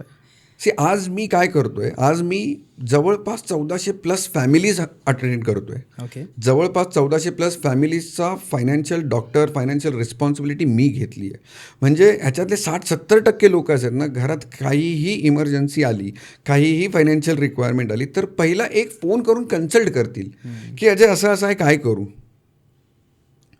जेव्हा ते कन्सल्ट करतात तेव्हा आम्ही त्याच्यावर काहीतरी माझ्या दृष्टीने सोल्युशन, ती तिसऱ्या व्यक्तीचा मत खूप इम्पॉर्टंट असतं. तुम्ही जेव्हा तुम्हाला प्रॉब्लेम येतो ना, एखाद्या जेनझीला प्रॉब्लेम येतो किंवा कोणालाही, म्हणजे अगदी वयस्कर व्यक्तीला सुद्धा प्रॉब्लेम येतो ना, तो स्वतःच्या अनुभवावरूनच जग ओळखायचा प्रयत्न करतोय. बरोबर. तिसऱ्या व्यक्तीनं जर त्याच्याकडे बघितलं ना तर त्याचं काहीतरी वेगळं सोल्युशन मिळू शकतं. Third I perspective. हे तुम्हाला करायला पाहिजे. Make someone responsible for your decisions, make someone responsible for your finance. Okay. Last माझे 2 पॉडकास्ट फायनान्सच्याच टॉपिकवर होते. त्यात एक अनुत्तरित प्रश्न राहिला आहे, तो आता मला इथं क्लिअर करायचा आहे की मी समजा मला फायनान्शियल प्लॅनरची गरज आहे. आता मला असं लक्षात आलं, मी तुमच्याकडे आलो, मला हेच समजत नाही आहे की तुम्ही फीज कशी चार्ज करता, किती घेता, किंवा हे पण प्रश्न पडतात मला कधी कधी की तुम्ही माझ्या प्रॉफिटमधून पैसे काढता का. सो तुम्हाला हे थोडंसं क्लिअरन्स पाहिजे की मी तुमच्याकडे ॲज अ कस्टमर म्हणून आलो तर एक तुमचं फी स्ट्रक्चर वगैरे काय आहे, कसं आहे. ह्याच्यात ना फायनान्शियल प्लॅनर म्हणजे म्हणून आम्ही पैसे चार्ज करत नाही. ॲज अन इन्व्हेस्टर तुमच्याकडे कायम 2 पर्याय असतात, एक रेग्युलर आणि एक डायरेक्ट. रेग्युलर नंतर सांगतो. डायरेक्ट म्हणजे तुम्ही आणि डायरेक्ट कंपनी. समजा फॉर एक्झाम्पल तुम्ही कुठल्या तरी एका म्युच्युअल फंडची स्कीम घेतली तर ती स्कीम घेताना तुमच्याकडे 2 चॉईस आहेत. तुम्ही स्कीम रजिस्टर करायला गेलात ना, तुमच्याकडे 2 चॉईस आहेत, एक रेग्युलर, एक डायरेक्ट. डायरेक्टमध्ये तुम्ही आणि कंपनीमध्ये थर्ड व्यक्ती कोण नाही आहे. म्हणजे त्या व्यक्तीला लागणारे जे कॉस्टिंग होतं त्याचा बेनिफिट डायरेक्ट कंपनी तुम्हाला पास ऑन करते. म्हणजे तो त्या खर्चाचा, त्या व्यक्तीसाठी लागणारा जो खर्च होता तो पूर्ण कंपनी तुम्हाला पास ऑन करते. बरं. म्हणजे तिथे तुमचा बेनिफिट जास्त होतो. ॲज अन इन्व्हेस्टर तुम्हाला डायरेक्ट स्कीमच चांगल्या असतात. ओके. पण कधीपर्यंत, जोपर्यंत तुम्ही स्वतःचे पैसे स्वतः मॅनेज करताय तोपर्यंत. ओके. रेग्युलरमध्ये मी आलो, माझ्यासारखा डिस्ट्रीब्युटर आला तर त्याची कॉस्ट आहे, त्याची फीज आहे. आम्हाला ब्रोकरेज त्या कंपनीमधून मिळतं, ते इनडायरेक्टली तुमच्याच पैशातून मिळतं, डायरेक्टली नाही. म्हणजे समजा फॉर एक्झाम्पल तुम्ही एक 10,000ची SIP रजिस्टर केलीत तर तुम्हाला इन्व्हेस्टमेंट करताना पूर्ण 10,000 दिसतात. तिथे 10,060 रुपये 9,960 रुपये दिसतील, 40 रुपये मला मिळेल असं नाही दिसणार. ओके. तुम्हाला पूर्ण 10,000 दिसतात. नेट ॲसेट व्हॅल्यू एक असते, त्याच्यातून तो ॲडजस्ट केला जातो. ओके. इनडायरेक्ट कॉस्ट ती तुमच्याकडूनच वसूल केली जाते आणि ती आम्हाला दिली जाते. पण जस्ट इमॅजिन की जर मला 2 पैसे मिळाले नाहीत तर मी तुम्हाला सर्व्हिस कसा देईन. माझा अधिकार आहे, मी एवढी वर्ष काम केलं आहे. तुम्ही डॉक्टरकडे गेलात, तुम्ही डॉक्टर बोला अरे एक चिठ्ठीवर लिहायचे तू एवढे पैसे 500 रुपये घेतोस. त्याने 8 वर्ष अभ्यास केले. त्याचा बॅटमॅनमध्ये एक डायलॉग आहे जोकरचा की never do if you are good in something never do it for free. 100%. So मी जर त्याच्यातून 2 पैसे कमवले नाही, माझं घर चाललं नाही तर मी तुम्हाला सर्व्हिस कशी देईन. आता तुम्हाला अजून त्याचं एक ड्रॉबॅक सांगतो. आता तुम्ही स्वतःहून डायरेक्ट इन्व्हेस्टमेंट केली, बरेच लोक करतात. मार्केट पडलं, सगळं जगातले न्यूजपेपर, सगळे न्यूज चॅनल्स ओरडून सांगतायत आत्ता मार्केट खाली गेलं, ट्रम्पने टॅरिफ लावले, गोल्ड सिल्वरने रॅली केली, मार्केट उलट खाली गेलं. आता तुमचे इमोशन्स काय बोलत आहेत? मार्केटचं काय खरं नाही. जनरल आता ॲज अन इन्व्हेस्टर तुमचे इमोशन्स प्रॅक्टिकल कॅल्क्युलेशन्सपेक्षा जास्त इम्पॉर्टंट झाले तुमच्यासाठी. तुम्ही डिसिजन ह्या इमोशनवर घेणार. बरोबर. पण जेव्हा तुम्ही एका फायनान्शियल प्लॅनरकडे जाता, ॲडवायझरकडे जाता, तेव्हा तो सांगतो सर ही चांगली वेळ आहे इन्व्हेस्टमेंट करायला.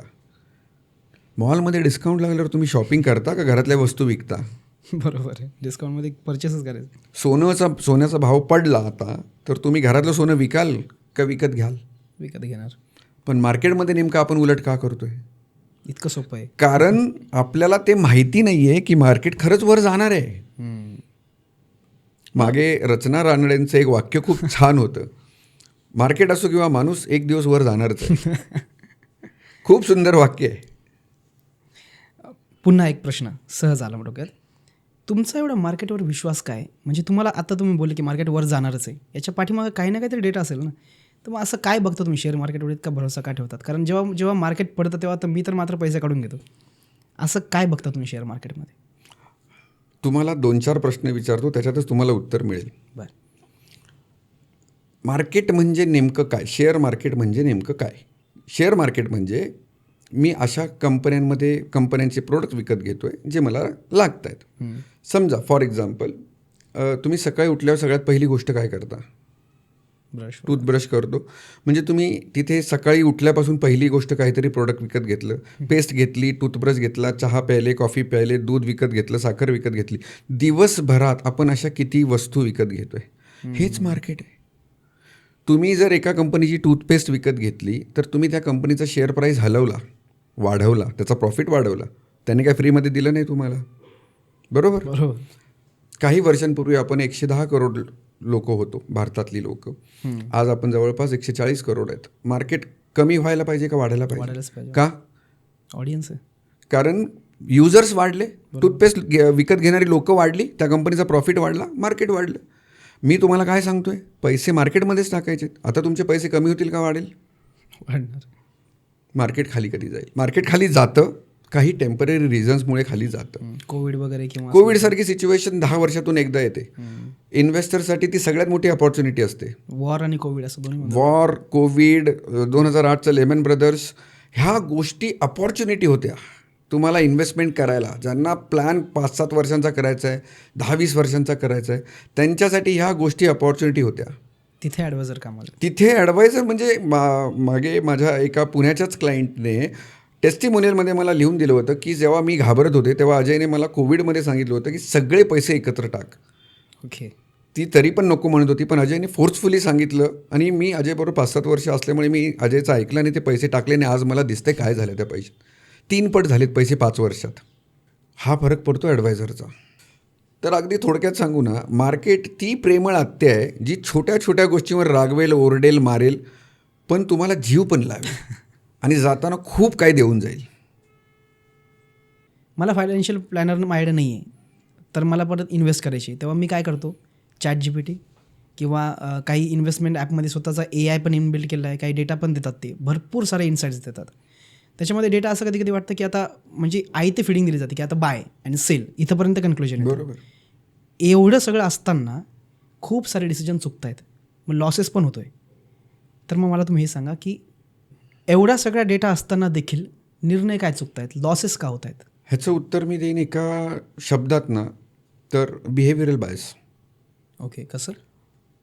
बिहेवियरल बायस म्हणजे तुमचे इमोशन्स तुमच्या लॉजिकपेक्षा जास्त इम्पॉर्टंट होतात, तुमच्या डोक्यावर जास्त प्रभाव असतो त्याचा. हे सोशल मीडियामुळे होतं आहे किंवा आजूबाजूच्या ऐकण्यामुळे होतं आहे. इन्फ्लुएन्स झालो आहे मी काहीतरी कोणाचं तरी ऐकून, बघून, वाचून. अजून एक शब्द आहे लॉस एव्हर्जन.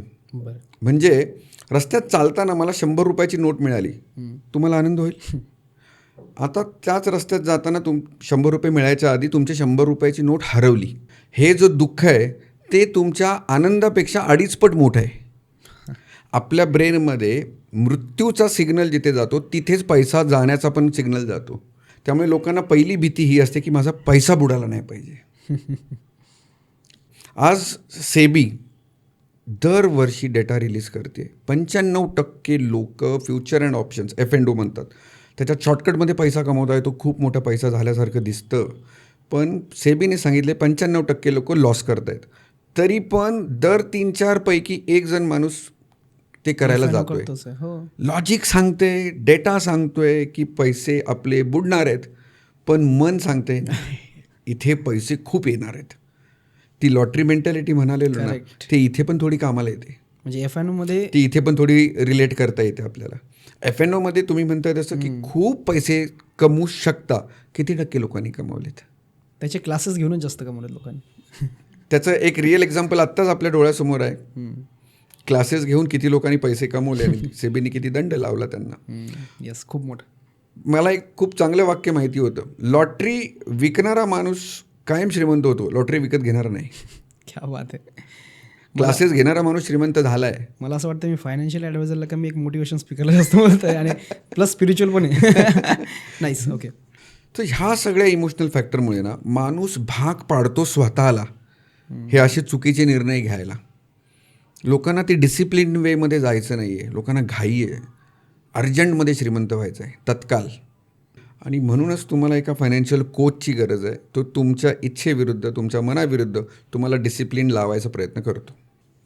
इन्व्हेस्टमेंटमध्ये ना आपण म्युच्युअल फंडबद्दल बोललो, FD बद्दल बोललो. रिअल इस्टेटचा पण एक खूप मोठा पर्याय मानला जातो, जो अल्टिमेट वेल्थ क्रिएटर आहे. हा पर्याय योग्य आहे का? कारण मी जर फ्लॅट घेतला आहे तर मला मेंटेनन्सचा खर्च आहे किंवा रजिस्ट्रेशन कॉस्ट, प्लॉट वगैरे घेतला तर मग त्याचा रजिस्ट्रेशनचा कॉस्ट वगैरे. तर मग ॲक्च्युअल CAGR किती राहतो? हा बेस्ट ऑप्शन आहे का रिअल इस्टेट? रिअल इस्टेट का बोलतात माहिती आहे? कारण ना तो एकच ॲसेट क्लास असा आहे जो तुमच्या पंचेंद्रियांना दिसतो. ओके. तुम्ही डोळ्यांनी बघू शकता, तुम्ही त्याला फील करू शकता, तुम्ही त्याचा सगळं अनुभव घेऊ शकता. like तुम्हाला gold चावी मिळते हातात ना, तर तुम्हाला कळतं अरे हे माझं घर आहे, मी एक ॲसेट बनवली. पण ती ॲसेट खरंच तुमची आहे का? ओके. म्हणजे तुम्ही घर घेताना 100% पैसे खिशातून दिलेत का लोन घेतलं आहे? जर लोन घेतलं असेल, जर ते लोन संपत नाही तोपर्यंत ती तुमची स्वतःची ॲसेट कशी म्हणता येईल तुम्हाला? आता जे लोक इन्व्हेस्टमेंट म्हणून घर घेतात ना, त्यांच्यासाठी एक सोपं कॅल्क्युलेशन सांगतो. मी घर घेतलं आणि ते घर समजा फॉर एक्झाम्पल 1 करोडचं घर घेतलं, स्टँडर्ड कॅल्क्युलेशन. 1 करोडचं घर घेतलं, 80 लाखाचं लोन घेतलं. 80 लाखासाठी मी 70-75 हजार रुपये EMI भरतोय. बरोबर. जर मी इन्व्हेस्टमेंट म्हणून घेतलं असेल तर मी ते घर रिकामं नाही ठेवणार, ऑब्व्हियसली. मी रेंटवर देणार. 1 करोडच्या घराला तुमच्या एरियामध्ये किती रेंट येईल? 25-30 हजारपर्यंत. 25-30 हजार. 25,000ने जर आपण कॅल्क्युलेट केले तर वर्षाला 3 लाख रुपये. बरोबर. वर्षाला 3 लाख रुपये येत आहेत, महिन्याला 25,000 रुपये येत आहेत आणि महिन्याला 75,000 रुपये जात आहेत. तुम्ही इल्ड कॅल्क्युलेट करू शकताय का? 75,000 वजा 25,000 प्लस तुम्हाला त्याच्यात मेंटेनन्स कॉस्ट तुम्हाला भरायचं आहे. 75,000 पहिले 5 ते 7 वर्ष 90% इंटरेस्ट जाणार आहे. बरोबर. म्हणजे जवळपास 67,000 रुपये तुम्ही इंटरेस्टमध्ये भरणार आहात आणि 25,000 रुपये तुमचं इन्कम आहे. म्हणजे 40,000 तर तुम्ही इंटरेस्टमध्येच भरताय. तुम्हाला असं वाटते माझी एक प्रॉपर्टी झाली, प्रॉपर्टी तुमची नाही झाली. तुमची यील्ड निगेटिव्ह आहे. जर तुम्ही कॅल्क्युलेट केलं, तुम्ही जर म्हणताय की हा चांगला इन्व्हेस्टमेंट आहे का, तर तुम्हाला इन्व्हेस्टमेंट म्हटलं तर रिटर्न्स दिसायला पाहिजेत. आज आपल्याकडे सगळ्यात सोपी भाषा म्हणजे पर्सेंटेज, किती टक्के व्याज मिळतं आहे मला. आता तुम्ही कॅल्क्युलेट करा. अजून मी मेंटेनन्स पकडलेला नाहीच आहे त्याच्यात. करेक्ट. मी फक्त EMI वरच बोलतोय. तुम्ही जर मेंटेनन्स बघितलात आणि असं झालं की ज्या लोकांनी खरंच घराला इन्व्हेस्टमेंट म्हणून बघितलं आहे, एक एक्झाम्पल सांगतो. माझ्या एका जवळच्या मित्राने 2000 साली एका घराची डील केली. बरं. 7.5 लाखाला ते घर विकलं.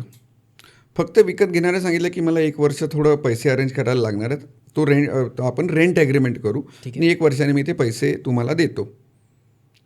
आज 2026पर्यंत त्या घराची कोर्ट केस चालू आहे.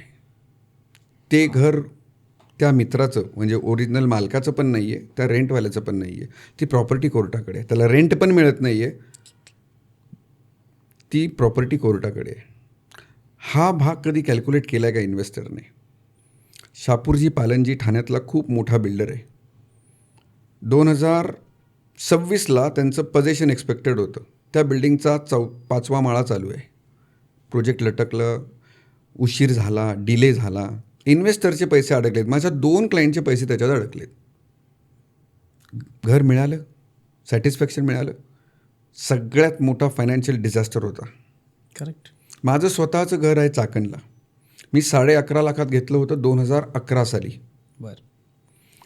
आज मी घर घेतलं ठाण्यात 2018 साली.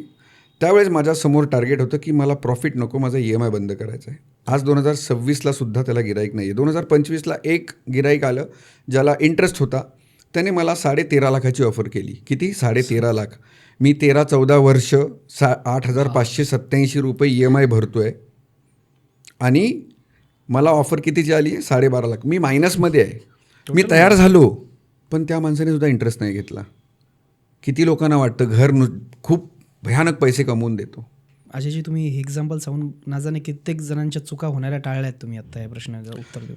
हे लोकांनी खरंच लक्षात घ्यायला पाहिजे की घरात इन्व्हेस्टमेंट केली म्हणजे माझी ॲसेट झाली नाही. चला इमॅजिन करून चला, तुम्ही 1 करोडचं पूर्ण 1 करोड पैसे टाकून घर घेतलं तरी पण तुम्हाला भाडं डबल नाही होणार ना. करेक्ट.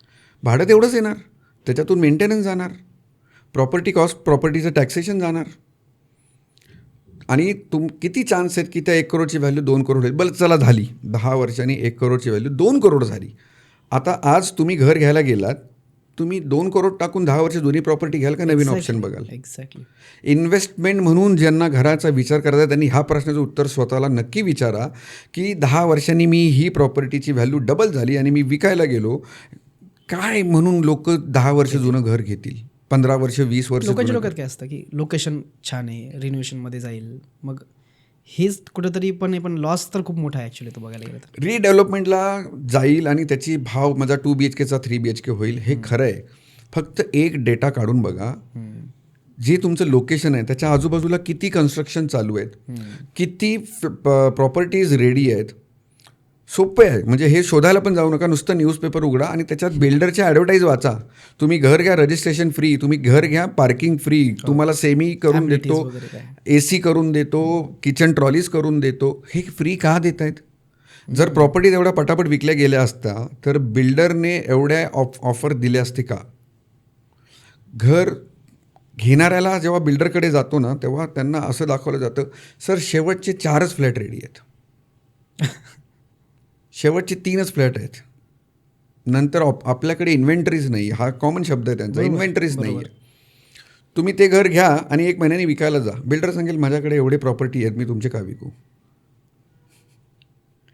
हा ॲक्च्युअल प्रॉब्लेम आहे. आत्ताही अजूनही घर घेण्यामध्ये वाढ का होते? बऱ्याच ठिकाणी ब्लॅकचा पैसा तिथे थोडा जात होता. अजूनही काही बिल्डर ॲक्सेप्ट करतात, त्यामुळे ते घर घेण्याची अजूनही ट्रेंड आहे, लोकांना वाटतंय. जिथे माझं ऑफिस आहे तिथे स्वतः माझे जे ओनर आहेत त्यांचे कमीत कमी 13 ते 14 ऑफिसेस आहेत, कमर्शियल प्रॉपर्टी. बरं. ते रिटायर झालेत. आपल्याला असं दिसेल किती छान चित्र आहे, 13-14 प्रॉपर्टीचं रेंट येते, सगळं व्यवस्थित आहे. He is frustrated.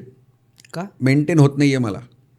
दर 1-2 महिन्यांनी कोणाचं ॲग्रीमेंट संपतं आहे, 1-2 महिन्यांनी मला कोणतरी नवीन भाडेकरू शोधावा लागतो आहे. कोणाचा तरी काही प्रॉब्लेम आहे, याचं भाडं मला वेळेत आलेलं नाही आहे, हा भाडं द्यायला डिलेच करतो आहे, मला मागे लागावं लागतं आहे. फ्रस्ट्रेटेड आहे तो. म्हणजे जी लोकांची इमेज आहे की एकदम छान बिझनेस आहे रेंटल देणं वगैरे, रिॲलिटी अशी, रिॲलिटी वेगळी आहे. आणि आपण लोकेशन बघून रिडेव्हलपमेंटचा विचार करतो, पण रिडेव्हलपमेंटला बऱ्याच लिमिटेशन्स आहेत, बरेच फॅक्टर्स त्याला अफेक्ट करतात. म्हणजे फॉर एक्झाम्पल गव्हर्नमेंट एखादी स्कीम केली, आता विक्रोळी, कन्नमवार नगरमध्ये सगळे टॉवर झालेत. ओके.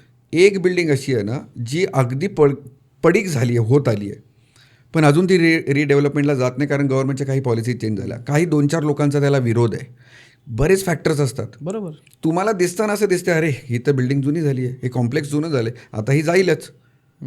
तेवढं सोपं नाही आहे जेवढं तुम्हाला वाटते. तुमचे इमोशन्स आहेत म्हणून तुम्हाला वाटते होईल. प्रॅक्टिकली त्याची कारणं खूप वेगळी असू शकतात का प्रॉब्लेम होईल. घर घेताना ह्या गोष्टी खूप थॉरली चेक करा. इन्व्हेस्टमेंट म्हणून घर आम्ही खरंच नको सांगतो, कारण आज फक्त 2 ते 2.5% पॉझिटिव्ह यील्ड येते घरात. पर्सेंटेज टर्म्समध्ये कॅल्क्युलेट केलं तर इन्फ्लेशनला बीट करणं सोडा, बँक FDचे पण रिटर्न्स मिळत नाही. त्यापेक्षा FD टाकलेले पैसे तुम्हाला निदान 6% रिटर्न्स तरी देईल. भले तुम्ही त्यात टॅक्स भराल, पण 6% रिटर्न तरी देईल. आणि आपली सुरुवात जेनझीपासून झाली होती. जेनझीसाठी घर घेण्यासाठी ना एक खूप चांगलं कॅल्क्युलेशन आहे आमच्याकडे. आम्ही सांगतो, आत्ता पुण्यातच मी केलं आणि एक नाशिकची मुलगी होती. ह्या दोघांना मी हे एक्झाम्पल दिलं. नाशिकच्या मुलीने ते केलं इम्प्लिमेंट आणि शी इज हॅपी. ती पण मागे लागली होती, सर लग्न ठरतंय आता माझं आणि मला घर घेणं भाग आहे. मुलगी होती पण म्हणाली की सर नाही, आईवडिलांसाठी मला घर घ्यायचं आहे. माझं तर ठीक आहे, लग्न झालं, आम्ही दोघं जणं करू, पण मला आता घर घ्यायचं आहे. मी म्हटलं तर नक्की घेऊया घर, पण ना आत्ता घाई करू नकोस. 1,00,000 पगार आहे तुला, 50-60 हजार रुपये जर EMI मध्ये गेले ना, क्रंच येईल. कारण थोडेफार पैसे तुम्हाला घरात खर्चायला लागणार आहेत. नवीन लग्न झालं, खूप स्वप्न असतात, इकडे तिकडे फिरायला जायचे, काही प्लॅन्स असतात. जर ते प्लॅन्स तुम्हाला पैशामुळे बंद करावे लागले, ते प्लॅन्स वर्कआउट झाले नाहीत, तर फ्रस्ट्रेशन येईल, चिडचिड होईल, राग येईल. आणि हे सगळं का? एक इमोशनल डिसिजन, घर नक्की घ्या. आज मी एक कॅल्क्युलेशन सांगतो. 60,000 रुपये जर तुम्ही EMI भरणार असाल ना, तर 60,000 रुपये EMI तुम्ही आजच सुरू करा. फक्त घर 5 वर्षांनी घ्या. ओके. म्हणजे अंडर कन्स्ट्रक्शनमध्ये पैसे टाका असं माझं म्हणणं नाही आहे. मी सांगतोय तेवढे अमाऊंटची म्युच्युअल फंडची SIP सुरू करा. बरोबर. सो घर घेताना आज तुम्हाला घर घ्यायचं समजा 75 लाखाला. 75 लाखाचं एक घर म्हणजे तुम्ही एक 60,000 रुपयाच्या आसपास तुम्हाला EMI येईल. साहजिक. म्हणजे 70 लाखाच्या आसपास लोन होईल, 60,000 रुपये तुम्हाला EMI येईल. मी सांगतोय हे घर तुम्ही आज नका घेऊ, 5 वर्षांनी घ्या. तुम्ही म्हणाल 5 वर्षांनी घर महाग होईल. येस, नक्कीच महाग होईल. प्रश्न. 75 लाखाचं घर 1 करोड होईल 5 वर्षात. ठीक आहे. पण झालं काय, 60,000 तुम्ही आज म्युच्युअल फंडची SIP सुरू केली EMIच्या ऐवजी, आणि हे 5 वर्ष तुम्ही पैसे भरत राहिलात. तुमच्या खिशातून इन्व्हेस्टमेंट होते 36 लाख रुपये. बरोबर. पण तुमचे रिटर्न्स होतात 48,66,000 रुपये. ओके. आता अजूनही तुम्हाला कन्फ्युजन असेल की अरे 75 लाखाचं घर 1 करोड झालं, पण माझ्या हातात तर 48 लाख आहेत. आता असा सिनोरे विचार करा, 2026ला तुम्ही लोन घेणार होतात 70 लाखाचं. ओके. आत्ताही मी तुम्हाला तेच सांगतो की तुम्ही आज 70 लाखाचंच लोन घ्या. पण आज झालं काय, तुम्हाला आज 60,000 कमीमध्ये आयुष्य जगाची सवय लागली. बरोबर. तुम्ही मेंटली आणि फिजिकली प्रिपेअर्ड आहात त्यासाठी. बरोबर. दुसरं, 5 वर्ष तुमचं इन्कम ॲटलिस्ट डबल झालं आहे. बरोबर. म्हणजे जिथे तुम्ही 1,00,000 पगार होता, आता कमीत कमी 2 लाखाच्या आसपास. आता तुम्हाला 60-70 हजार रुपये EMI जड नाही वाटत. बरोबर. प्लस तुमच्याकडे 48,66,000 रुपये रेडी आहेत. करेक्ट. जिथे तुम्ही 2 BHK विचार करत होता, आता तुम्ही 3 BHK विचार करू शकता. आणि आता तुम्हाला फायनान्शियल क्रंच पण नाही जाणवणार आहे, कारण तुमच्या इन्कमच्या 30-40% तुम्ही EMI भरणार आहात. बरोबर आहे. हा स्टँडर्ड फॉर्म्युला आहे. तुमच्या इन्कमच्या जर 40-50% आसपास EMI असेल ना घराचा, तर तुम्हाला बाकी सगळ्या गोष्टी खूप मनमोकळेपणाने जगता येतात, एन्जॉय करता येतात. तुम्ही 4 व्हीलर गाडी पण घेऊ शकाल, तुम्ही इंटरनॅशनल टूर पण करू शकाल, तुम्ही दोघेजणं खूप चांगले डेस्टिनेशन्स करू शकाल. करेक्ट. तुमची स्वप्न आहेत ती पूर्ण करू शकाल. बरेच जेनझीनं हा विचार करतात की एक मूल व्हायच्या आधी मला बरंच काय करायचं आहे, पण पैशाने जर तुम्ही अडकलात ना तर काही नाही करू शकणार. करेक्ट. हे प्लॅन करून करा, सगळ्या गोष्टी खूप इझिली अचीव कराल आणि खूप समाधानाने आयुष्य जगाल. करेक्ट. कारण जेनझींना आपण मुद्दाम असं टार्गेट करतच नाही. ह्याच्यात आपण जेनझीला ब्लेम करतच नाही आहे. ह्याच्यात प्रॉब्लेम हा झाला आहे की ज्या वेळेस माझे आई वडील काही फायनान्शियल डिस्कशन करत होते, त्यावेळेस त्यांनी मुलाला सांगितलं, ए आतमध्ये जा, जरा आम्ही महत्त्वाचं बोलते, ए मध्ये येऊ नकोस. त्याच्या कानावर हे शब्द पडले नाहीत. जेनझी म्हणजे काय, तर 25 ते 30च्या आतमधला मुलगा. बरोबर. त्याचे आई वडील अजूनही काम करत आहेत. बरोबर. ते स्ट्रगल त्याने बघितलंच नाही आहे. बरोबर. त्याला फक्त छानच दिसते. बाबा सकाळी जातात, संध्याकाळी येतात, आई सकाळी जाते, संध्याकाळी सगळ्या येते. सोयी आयत्या मिळाल्या आहेत. सगळ्या सोयी आत्या मिळाल्यात. त्यामुळे त्याला ते स्ट्रगल माहिती नाही आहे. ते फायनान्शियल डिसिजन त्यांनी जे प्लॅन केले, ते प्लॅन करताना काय काय गोष्टी कन्सिडर केल्या त्याच्या कानावर पण पडले नाही आहेत. त्यामुळे त्याला माहिती नाही आहे. फक्त सगळ्या जेनझींना एकच रिक्वेस्ट आहे, प्लीज कोणाची तरी मैत्री करा फायनान्शियल प्लॅनरशी. एक फायनान्शियल ॲडवायझरला मित्र करा आणि त्याच्याबरोबर गोष्टी डिस्कस करा आणि विश्वास ठेवा. एक फायनान्शियल प्लॅनर कधीही प्रोडक्ट बायस नसतो. तो तुमच्या गरजेला प्राधान्य देतो आणि त्याच्या हिशोबाने तुम्हाला सजेशन्स देतो. तुम्ही पैसे कमवले, तुमचा प्रॉफिट झाला, तर तोही पैसे कमवणार आहे. It's a win win situation for both. जाता जाता एक अशी गोष्ट सांगून जा की जेनझीचं आयुष्य बदललं पाहिजे, असं काय सांगणार? जेनझीला मी एक कानमंत्र देईन. जेनझी आज जगण्यात इंटरेस्टेड आहे, पण ना त्याला भविष्याचं प्लॅनिंग प्रत्येकाला करायचं आहे. They have no choice. एक सोपं कॅल्क्युलेशन करायचं, मला 10,000 रुपये पुढचे 25 वर्ष द्या. तुम्ही 25 ते 30 वयोगटात असाल, 10,000 रुपये 25 वर्षाच्या हिशोबाने द्यायचे. 25 वर्षांनी मी 1,10,000 रुपये दर महिन्याला आयुष्यभर देत राहीन. बरं. आपल्या आईवडिलांनी ना पेन्शनसाठी, गव्हर्नमेंट जॉबसाठी खूप प्रयत्न केलेले. त्याचीच प्रोव्हिजन मी आज करतोय. आज कुठल्याच जेनजीला पेन्शन प्लॅनिंग करणं हा शब्द ऐकायला पण आवडणार नाही. करेक्ट. मी सांगतो हीच वेळ आहे. 5 ते 10% ॲलोकेशन तुमच्या इन्कमच्या खास पेन्शनसाठी जाऊ दे. तो तुम्हाला जर लवकर करायचा आहे, ती अमाऊंट वाढवा. 5 वर्षात करायचे, 8 वर्षात करायचे, 15 वर्षात करायचे, 10 वर्षात करायचे. प्लॅन करता येतो. तुमचं मेंटॅलिटी डिसाइडेड पाहिजे. ओके. बस एवढंच करा. Thank you. Ajayji, thank you so much. कारण तुम्ही अशा प्रश्नांची उत्तर इतक्या क्रिस्पमध्ये पण सुद्धा डिस्क्रिप्टिव्ह दिलेत. म्हणजे मला सांगता येणार नाही की ते याचं मोटिवेशन पण होतं आहे जेनझीसाठी आणि एक फायनान्शियल टिप्स पण म्हणू शकतो आपण. याच्यात सगळं पॅकेज आहे ह्या पॉडकास्टमध्ये. मुळात जेनझीना टार्गेट करणं हा पॉईंटच नव्हता आपल्याला फक्त सांगायचं होतं त्यांना की तुम्हाला योग्य दिशा आत्तापासूनच माहीत असणं किती आवश्यक आहे. तुम्ही फायनान्शियलचा प्लॅनिंगचा डोक्यात विचार ठेवून पैसे कमवायला किंवा बाकीच्या गोष्टींमध्ये करायला सुरुवात करा.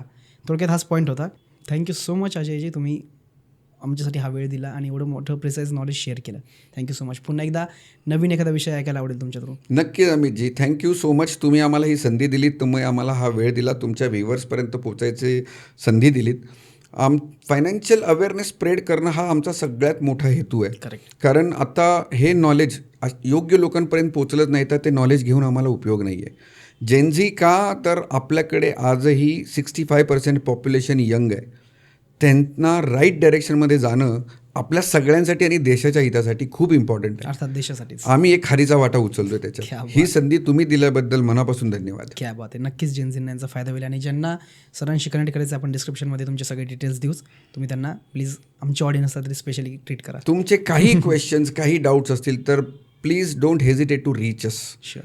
थँक्यू. त्यांना पण जेनझीच्या मेंटॅलिटींना मॅच करणारा एखादा फायनान्शियल ॲडवायझर मिळाला असं मला माहिती. नक्कीच. Thank you so much Ajay. Thank you.